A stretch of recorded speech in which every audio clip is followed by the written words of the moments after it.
అందరికీ నమస్కారం. నేను మీ దేవి. ఫ్రెండ్స్, మరొక మంచి న్యూస్ స్టోరీతో మీ ముందుకొచ్చేసాను. 'వెన్నెల' 1వ భాగం. రచయిత డాడ్స్ వరల్డ్ రూప. ప్రశాంతమైన వాతావరణం. అప్పుడే సూర్యుడు అస్తమిస్తూ అందరికీ బాయ్ చెప్పి వెళ్తూ మనందరికి ఎంతో ఇష్టమైన చందమామకి వెల్కమ్ చెప్తున్నాడు. సముద్రం ఒడ్డున ఇసుక మీద కూర్చొని ఉన్న ఒక అమ్మాయి ఆ అందమైన దృశ్యం చూసి మనస్ఫూర్తిగా ఆస్వాదిస్తోంది. సముద్రంలో ఎగసిపడుతున్న అలల్లాగా తన మనసులో ఉప్పొంగుతున్న ఆలోచనలన్నీ తన డైరీలో రాసుకుంటోంది. ఇంతలో ఏ వెన్నెల, చీకటి పడుతోంది, రావే, త్వరగా ఇంటికి వెళ్దామని దూరం నుంచి అరుస్తుంది వెన్నెల ఫ్రెండ్ గీత. తనలోని ఆలోచనలకి అక్కడితో బ్రేక్ ఇచ్చి మనసారా ఇంకొకసారి ఆ అందమైన దృశ్యం చూసి గీతతో కలిసి స్కూటీలో బయలుదేరుతుంది వెన్నెల. ఏంటే ఈరోజు చాలా హ్యాపీగా కనిపిస్తున్నావు అని స్కూటీ డ్రైవ్ చేస్తూ వెనక కూర్చున్న వెన్నెల నవ్వు ముఖాన్ని మిర్రర్లో చూస్తూ అడిగింది గీత. అప్పుడు వెన్నెల ఇలా చెప్పింది. మాటలు కూడా మూగబోవునేమో. నేను చూసిన ఆ దృశ్యం గురించి చెప్పాలంటే అలలు సైతం సరిపోవేమో. నాలో ఎగసి పడుతున్న భావాలను అదుపు చేయడానికి స్వర్గం కూడా చిన్నబోవునేమో. నేను చూసిన అద్భుతం ముందు అలాంటి ఒక అందమైన కాదు అంతకంటే ఎక్కువ అద్భుతమైన దృశ్యం చూశానని చెప్పింది వెన్నెల.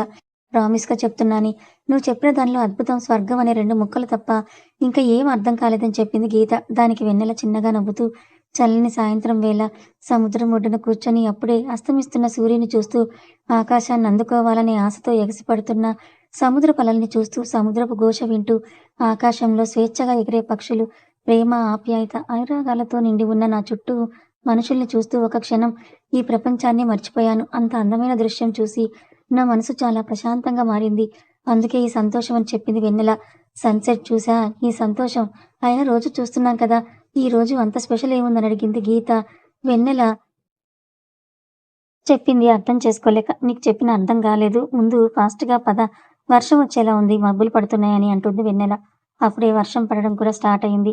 దగ్గరలో ఉన్న ఒక రేకుల షెడ్ దగ్గర స్కూటీని ఆపి తడవకుండా షెడ్‌లోకి వెళ్తారిద్దరు. అప్పటికే కొంచెం తడిచిన తన జుట్టుని ఆరబెట్టుకుంటోంది గీత. ఇక మన హీరోయిన్ వెన్నెల పాప ఏమో ఆ వర్షపు చినుకులతో హ్యాపీగా చేతులు బయటకు పెట్టి ఆడుకుంటోంది. అప్పుడే ఒక కారు చాలా ఫాస్ట్‌గా వాళ్ళున్న ఆ షెడ్ దాటుకొని వెళ్తూ వాళ్ళ కళ్ళ ముందే ఒక చెట్టుకు గుద్దుకొని యాక్సిడెంట్ అవుతుంది. దూరం నుంచి అది చూసిన వెన్నెల గీత ఆ కారు దగ్గరికి పరిగెత్తుకుంటూ వెళ్లి చూసేసరికి ఒక 25 సంవత్సరాల కుర్రాడు స్పృహ లేకుండా ఒంటి నిండా రక్తం మరకలతో కారులో నుంచి సగం శరీరం బయటకు పడి కనిపిస్తున్నాడు. వెంటనే వెన్నెల స్కూటీ దగ్గరికి వెళ్లి ఫోన్ తీసుకుని అంబులెన్స్ కాల్ చేసి విషయం చెప్పి అడ్రస్ చెప్పి మళ్ళీ ఆ వ్యక్తి దగ్గరికి వచ్చి అతని పల్స్‌ని చెక్ చేసింది. పల్స్ నార్మల్‌గా ఉంది.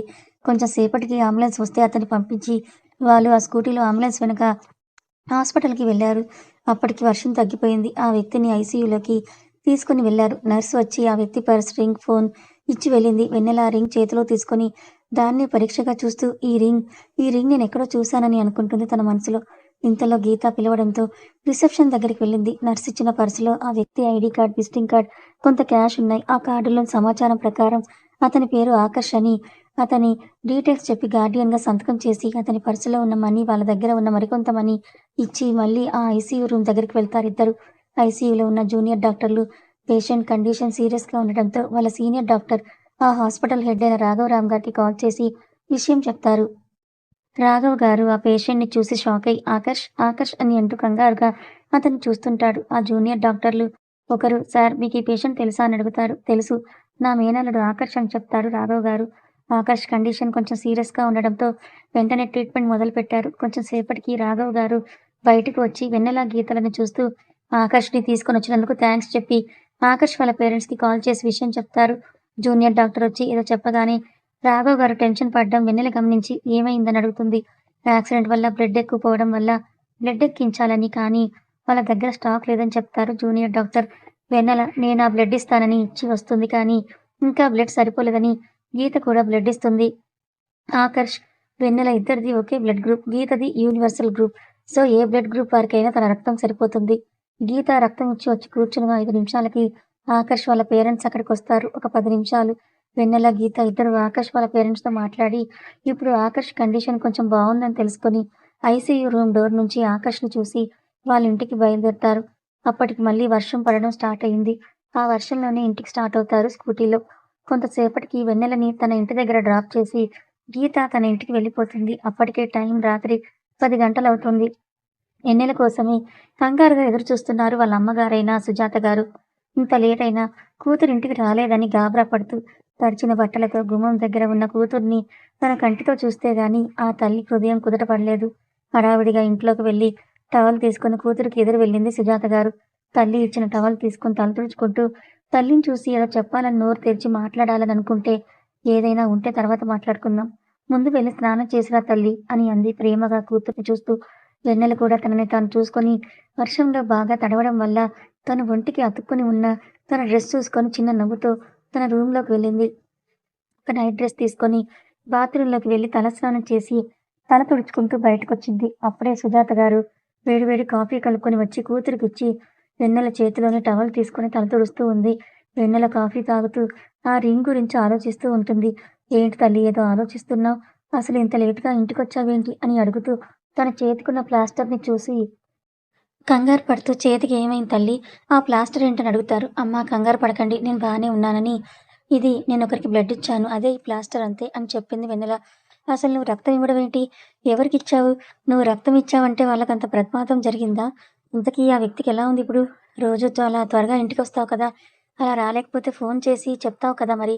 ఈరోజు ఏమైంది తల్లి? అసలేం జరిగింది? అని అడిగింది సుజాత గారు. వెన్నెల ఆలోచనలో నుంచి బయటకొచ్చి జరిగిన విషయం అంతా తన తల్లికి చెప్తుంది. యాక్సిడెంట్ ఎలా జరిగింది, వాళ్ళు రక్తం ఇవ్వడం అన్నీ పూసగుచ్చినట్లుగా చెప్పుకొచ్చింది తల్లి సుజాత గారికి.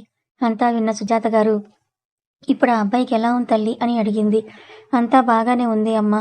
కంగారు పడాల్సిన అవసరం లేదు అని డాక్టర్ చెప్పారని చెప్పింది. అంతా దేవుడి దయ తల్లి అని వెన్నెల తల నిమురుతూ చిన్న నవ్వుతో చెప్తారు సుజాత గారు. సాటి మనిషి ప్రమాదంలో ఉన్నప్పుడు మనవంతు సహాయం చేయడం మానవ ధర్మం తల్లి. కానీ ఈ బిజీ ప్రపంచంలో ఎవరి దారి వారిదే. తమ సొంత వాళ్ళు కష్టంలో ఉన్నా పట్టించుకునే సమయమే లేదు అని ఏదో విషయం గుర్తు చేసుకొని బాధపడతారు. తల్లి బాధను అర్థం చేసుకున్న వెన్నెల కూడా బాధపడుతుంది. సుజాత గారు ఆ బాధల నుంచి బయటకొచ్చి ఆ అబ్బాయికి సహాయం చేసి అతని ప్రాణాలు కాపాడి మంచి పని చేశారు తల్లి నువ్వు. ఆ గీత అని చేత్తో దిష్టి తీస్తుంది సుజాత గారు. తర్వాత సుజాత గారు ప్రేమగా ఆవకాయ, ముద్దపప్పు, అన్నం కలిపి ముద్దలు చేసి తన చేతితో కూతురికి తినిపిస్తారు. వెన్నెల కూడా వాళ్ళ అమ్మకు తినిపిస్తుంది. ఉదయం 5 గంటలు. వెన్నెల అప్పుడే నిద్రలేచి మొహం కడుక్కొని ఆ ఇంట్లో తనకెంతో ఇష్టమైన పూల తోట దగ్గరికి వెళ్ళి అరగంట పాటు యోగా చేసి పక్షుల కోసం కొంచెం ఆహారం పెట్టి వంట చేయడంలో వాళ్ళ అమ్మగారికి సహాయం చేస్తుంది. తల్లి ఇప్పుడు ఆ అబ్బాయికి ఎలా ఉందో అని తెలుసుకున్నావా అని అడిగింది సుజాత గారు. తెలీదమ్మా. రాత్రి మేము వచ్చేటప్పుడు అయితే అతని ప్రాణాలకి ఏం ప్రమాదం లేదని 24 గంటల్లో స్పృహలోకి వస్తాడని డాక్టర్ చెప్పారని చెప్పింది వెన్నెల. చూడు తల్లి, మంచివారికి సహాయం చేస్తే మనకు ఆ దేవుడు మంచే చేస్తాడు. అలాగే ఎప్పుడు కూడా నువ్వు చేసిన సహాయం గురించి గొప్పలు చెప్పుకోకు. చేసిన సహాయం మర్చిపోవాలి. అలాగే నువ్వు కష్టాల్లో ఉన్నప్పుడు నీకు సహాయం చేసిన వారిని జీవితంలో మరవకు. కష్టపడు కానీ ఫలితాలు ఆశించకు. ఏదో ఒక రోజు నీ కష్టానికి ప్రతిఫలం ఖచ్చితంగా దొరుకుతుందని చెప్పి వంట చేయడం పూర్తి చేసి బయటకు వెళ్ళిపోయారు సుజాత గారు. వెన్నెల కూడా తన రూమ్‌లోకి వెళ్ళి స్నానం చేసి బయటకొచ్చేసరికి అక్కడ గీత, సుజాత గారు మాట్లాడుకుంటూ ఉన్నారు. గీత, వెన్నెల టిఫిన్ చేసి వర్క్‌కి బయలుదేరారు. వెన్నెల, గీత ఒక రెస్టారెంట్‌లో వర్క్ చేస్తారు. స్కూటీలో వెళ్తున్న గీత, "ఏయ్ వెన్నెల, రాత్రి మనం ఒక రేకుల షెడ్ కింద ఆగాం కదా వర్షంలో తడవకుండా. ఆ షెడ్ మనం అంబులెన్స్ వెనక వెళ్ళిన ఒక 5 నిమిషాలకే కూలిపోయి 11 మందికి గాయాలయ్యాయంట. మన అదృష్టం చాలా బావుందని" చెప్పింది. ఆ మాటలు వినగానే వెన్నెలకి వాళ్ళ అమ్మ ఉదయం చెప్పిన మాటలు గుర్తుకొచ్చాయి. మనం ఎవరికైనా మంచి చేస్తే మనకి మంచే జరుగుతుంది అని. ఒకసారి మనం ఆ హాస్పిటల్‌కి వెళ్ళి అతనికి ఎలా ఉందో తెలుసుకొని వెళ్దాం గీత అన్నది వెన్నెల. ఇప్పుడు వద్దు, సాయంత్రం వెళ్దాం. అసలే లేట్ అయింది. టైంకి వెళ్ళకపోతే ఆ మేనేజర్ గాడి నస తట్టుకోలేమంటుంది చిరుబుర్లాడుతూ. ఎందుకే పాపం ఆ రాజేష్ గారిని అలా తిడతావు? ఆయన చాలా మంచివారని అంటుంది వెన్నెల. నేను ఆ రాజేష్‌ని ఏదో ఒకటి అనడం, నువ్వు ఏమో ఆయన గారిని వెనకేసుకొని రావడం అంతా మామూలే గదా! మా సంగతంతా నీకు తెలిసిందే కదా! మళ్ళీ కొత్తగా అడుగుతావేంటి అని అంటుంది గీత. సరేలే ముందు ఫాస్ట్‌గా పద అని 10 నిమిషాలకి రెస్టారెంట్‌కి చేరుకుంటారిద్దరూ. ఇద్దరూ లోపలికి అడుగుపెట్టగానే రాజేష్ ఎవరితోనో నవ్వుతూ మాట్లాడుతూ వాళ్ళకి ఎదురుగా వస్తాడు. అప్పటి వరకు రాజేష్‌ని తిట్టుకుంటూ వస్తున్న గీత, రాజేష్ నవ్వు మొహం చూడగానే ఏదో ట్రాన్స్‌లోకి వెళ్ళి అలా చూస్తూ ఉంటుంది తననే. రాజేష్ ఆ వ్యక్తిని పంపించేసి గీత దగ్గరికొచ్చి, "ఏంటే అలా చూస్తున్నావు గుడ్లగూబ కళ్ళేసుకొని" అని అడిగాడు తన తల మీద వేలుతో పొడుస్తూ.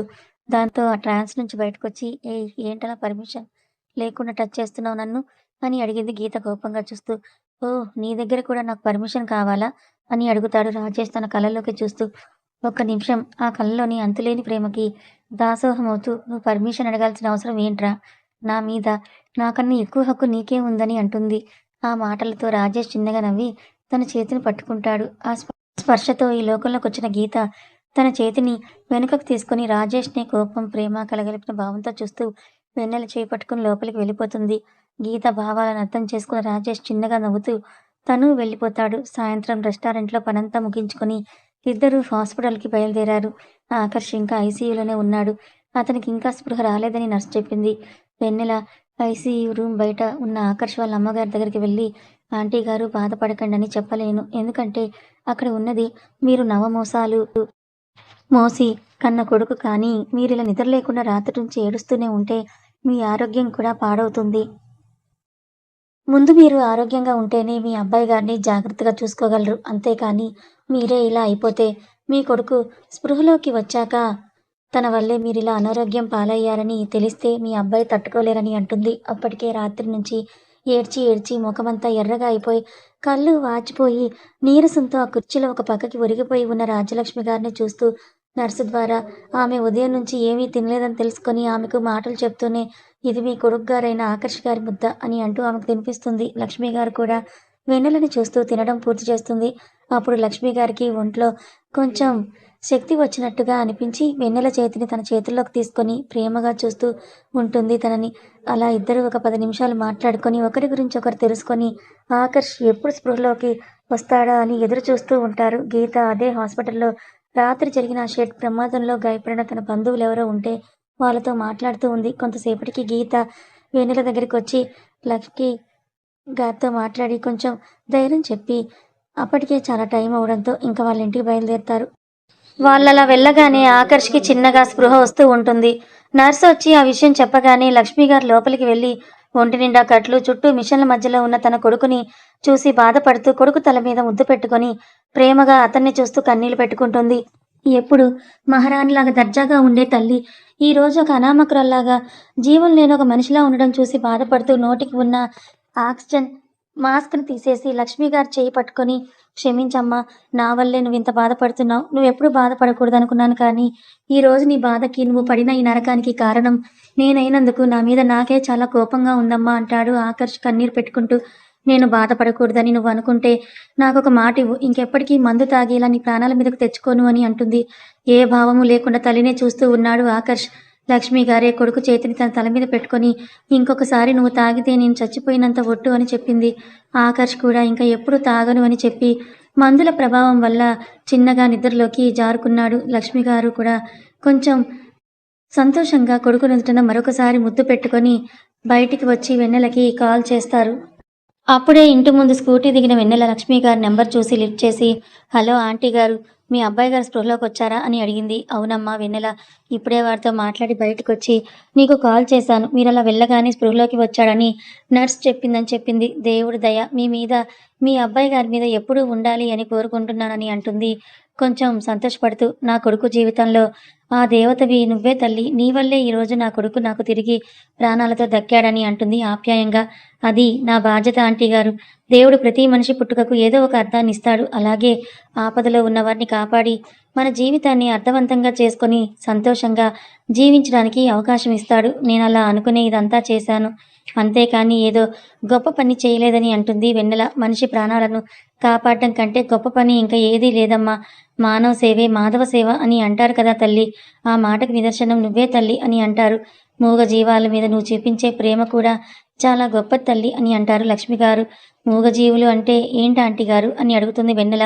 లక్ష్మి గారు చెప్పిన విషయం తనకు అర్థం కాక దానికి లక్ష్మి గారు ఇలా చెప్తారు. కొన్ని నెలల క్రితం జరిగిన సంఘటన గుర్తు చేసుకుంటూ, ఒకరోజు లక్ష్మి గారు ఆకర్ష్ ఎంతో ప్రేమగా పెంచుకునే కుక్కకి ఆరోగ్యం బాగోలేకపోతే దానిని పెట్స్ డాక్టర్ ఉండే హాస్పిటల్కి తీసుకొని వెళ్తుంది. అక్కడ డాక్టర్ ఆ కుక్కని చూసి చెక్ చేసి అది ఎవరి మీదనో బాగా దిగులు పెట్టుకుందని చెప్పారు. దానికి లక్ష్మి గారు కూడా ఆకర్ష్ గురించి ఆ దిగులు పెట్టుకుంది ఎవరి గురించో అని అర్థం చేసుకోకని, అది నా కొడుకు మీద దిగులు పెట్టుకొని ఫుడ్ కూడా సరిగ్గా తినడం లేదు డాక్టర్ అని చెప్పింది కొంచెం బాధగా. వీలైతే మీ అబ్బాయి గారిని ఒకసారి చూపించండి, రిజల్ట్ కనిపిస్తుంది. ఒకవేళ మీ అబ్బాయి దగ్గర లేకపోతే దానికి దగ్గరగా ఉండే ఇంకొకరిని ఎవరైనా చూపించండి అని చెప్పాడు. ఈ కుక్క ఆకర్ష్కి వసంతకి మాత్రమే దగ్గరగా ఉంటుంది. కానీ ఇప్పుడు ఆ ఇద్దరూ దానికి దూరంగా ఉన్నారు. ఒకరైతే దానికి శాశ్వతంగా దూరం అయిపోయారని మనసులోనే బాధపడతారు. తర్వాత కుక్కని తీసుకొని బయటకొస్తూ ఉంటే లక్ష్మి గారి ఫ్రెండ్ కనిపించేసరికి ఆవిడతో మాట్లాడుతూ ఆ కుక్క గురించి మర్చిపోయి ఆవిడతో మాట్లాడుతూ ఉంటుంది. ఆ కుక్క రోడ్డు మీద ఒక కారులో ఆకర్ష్ వెళ్ళడం చూసి అతని కోసం రోడ్డు మీదకి పరిగెడుతుంది. ఆ కుక్క వచ్చేసరికి ఆకర్ష్ కార్ అక్కడి నుంచి వెళ్ళిపోతుంది. సడెన్‌గా ఒక బైక్ ఆ కుక్కని గుద్దేయబోతుంది. అంతలో వెన్నెల అక్కడికొచ్చి దాన్ని కాపాడుతుంది. తన ఫ్రెండ్‌తో మాట్లాడుతున్న లక్ష్మి గారు తన పక్కన కుక్క లేదు అని గ్రహించి దాని గురించి కంగారు పడుతూ వెతుకుతూ బయటకు వచ్చి చూసేసరికి అప్పుడే బైక్ కుక్క పైన పోతూ ఉంటుంది.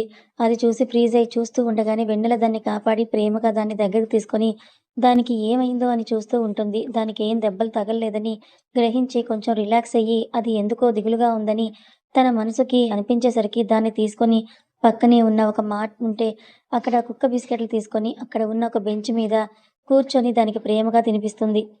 ఆ కుక్క కూడా వెన్నెల దానికి బాగా అలవాటయినట్లుగా వెన్నెల తినిపిస్తుంటే తింటూ ఉంది. అది చూసి లక్ష్మి గారు కొంచెం షాక్ అయ్యి చూస్తూ ఉంటుంది. ఎందుకంటే లక్ష్మి గారు దానికి ఫుడ్ పెట్టడానికి ట్రై చేసినా అది తినలేదు. కానీ అసలెప్పుడు చూడని, పరిచయం లేని వెన్నెల పెడుతూ ఉంటే అది చూసి షాక్ అవుతారు. కుక్క ఆ బిస్కెట్‌లన్నీ తిని వెన్నెలని ప్రేమగా తన కాళ్ళు పైకెత్తి ఎగురుతూ ఉంటుంది.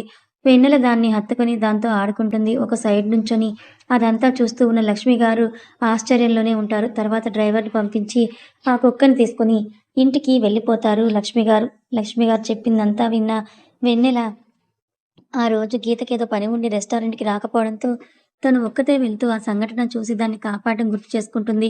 నిన్ను హాస్పిటల్‌లో చూసినప్పుడు గుర్తుపట్టాను కానీ నేనప్పుడు ఉన్న సిట్యుయేషన్‌లో మాట్లాడలేకపోయానని అంటారు. పర్వాలేదు ఆంటీ.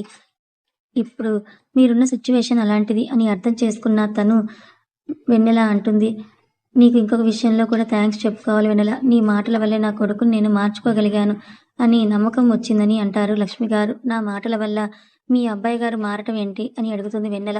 నువ్వు నాకు చెప్పావు కదా! ఎవరైనా ఒక వ్యక్తి బలహీనతని అతని ఇంకొక బలహీనత వల్ల దూరం చేయొచ్చని. అదే నేను నా కొడుకు దగ్గర అమలు పరిచానని, ఇంకా ఎప్పుడూ తాగను అని తన కొడుకు తనకి మాట ఇవ్వడం గురించి చెప్తుంది లక్ష్మి గారు. సో, మీ కొడుక్కి ఉన్న మందు అనే బలహీనతని మీ మీద మీ అబ్బాయికి ఉన్న అంతులేని ప్రేమ అనే బలహీనతతో మార్చేశారన్నమాట అని అంటుంది వెన్నెల నవ్వుతూ.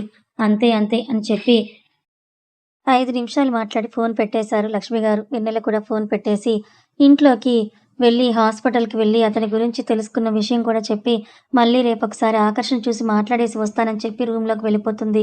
పొద్దున్నే 5 గంటలకు లేచి తను రోజు చేసే యోగా, పక్షులకి ఫుడ్ పెట్టడం, వాళ్ళ అమ్మకి ఇంటి పనుల్లో సహాయం చేయడం ఇవన్నీ చేసి రెడీ అయ్యి గీతతో కలిసి రెస్టారెంట్‌కి వెళ్తూ లక్ష్మి గారికి కాల్ చేసి సాయంత్రం వాళ్ళ అబ్బాయిని చూడ్డానికి వస్తానని చెప్తుంది. లక్ష్మి గారు కూడా ఆ మాటలకి సంతోషపడుతూ నేనే నిన్ను హాస్పిటల్‌కి రమ్మని అడగాలని అనుకున్నాను వెన్నెల. కానీ నువ్వే వస్తాను అని అంటున్నావు. నీతో మాట్లాడుతుంటే నా మనసుకు చాలా ప్రశాంతంగా ఉంటుంది. ఏదో దగ్గర వారితో, నా సొంత మనిషితో మాట్లాడుతున్నట్లుగానే ఉంటుందని చెప్పారు. తెలుసా ఆంటీ, నాకు కూడా అచ్చంగా మీలాగే అనిపించింది. మీరేదో నా సొంత వాళ్ళన్నట్టుగా, మనకేదో జన్మలో ఏదో బంధం ఉన్నట్లని అంటుంది వెన్నెల. పిచ్చి వెన్నెల. ఏదో జన్మలో కాదు, ఈ జన్మలోనే మీకు అత్తాకోడళ్ళ బంధం ఉంది. అది నీకు త్వరలోనే తెలుస్తుందిలే. ఆ రోజు రెస్టారెంట్‌కి రాజేష్ రాలేదు. అండ్ కస్టమర్లు కూడా బాగా ఎక్కువగా వచ్చారు. సో, చాలా పనుంది. గీత రాజేష్ గురించి ఆలోచిస్తూ పని పూర్తి చేసుకొని, తనకి హాస్పిటల్‌కొచ్చే మూడ్ లేదని తనని క్యాబ్ బుక్ చేసుకొని వెళ్ళమని చెప్పి, తను స్కూటీలో వెళ్ళిపోయింది. గీత వెళ్ళిపోవడం, మేనేజర్ అయిన రాజేష్ రాకపోవడంతో వెన్నెల నైట్ డ్యూటీ చేసి వెయిటర్స్ వచ్చేంత వరకు అక్కడే ఉండి, వాళ్ళు వచ్చాక తను డ్రెస్ చేంజ్ చేసుకొని బయటకొచ్చేసరికి ఒక టేబుల్ దగ్గర నలుగురు ఫుల్‌గా తాగి ఫుడ్ వడ్డించే వెయిటర్‌ని హెరాస్ చేస్తూ ఉంటే వాళ్ళ దగ్గరికి వెళ్లి, "ఏయ్! బుద్ధుందా మీకు? ఇలా తాగి ఒక అమ్మాయిని పబ్లిక్‌గా హెరాస్ చేస్తున్నారు" అని అంటుంది కోపంగా వెన్నెల. ఆ మాటలకి ఒకడు వెన్నెల వైపు చూస్తూ, "ఏంటి ఆంటీ, నిన్ను పట్టించుకోవడం లేదని ఫీలవుతున్నావా? ఏం చేయను, నువ్వేమో డ్రమ్ములా ఇంత లావుగా ఉన్నావు. అందుకే నిన్ను మేము భరించలేమని ఇదిగో ఈ ఫిగర్‌ని ట్రై చేసుకుంటున్నామని" అంటారు. మన హీరోయిన్ చాలా లావుగా కొంచెం నల్లగా ఉంటుంది. కానీ ఎప్పుడూ నవ్వుతూ లక్ష్మీదేవిలా కళగా ఉండే మొఖంతో ఉంటుంది. దానికి వెన్నెల కొంచెం బాధపడుతూ మళ్ళీ తనకి ఇలాంటి మాటలన్నీ చిన్నగా ఉన్నప్పటి నుంచి అలవాటు అవ్వడంతో మట్టిలో కలిసిపోయే మనిషి శరీరం కన్నా మన మనసు చాలా ముఖ్యమైనది, పవిత్రమైనది. అది నీలాంటి వాళ్ళకి అర్థం కాదని సెక్యూరిటీని పిలిపించి తను హాస్పిటల్‌కి క్యాబ్‌లో బయలుదేరుతుంది వెన్నెల. వెన్నెల మాట్లాడిన మాటలు ఆ తాగుబోతు వాళ్ళు కూర్చున్న టేబుల్ పక్కన టేబుల్‌లో కూర్చున్న ఒక వ్యక్తి విని వెన్నెల వెళ్ళే వరకు అలాగే చూస్తూ ఉండిపోయాడు. తర్వాత అక్కడ పనిచేసే వెయిటర్ దగ్గరికి వెళ్ళి వెన్నెలకి సంబంధించిన వివరాలు తెలుసుకొని వెళ్ళిపోయాడు.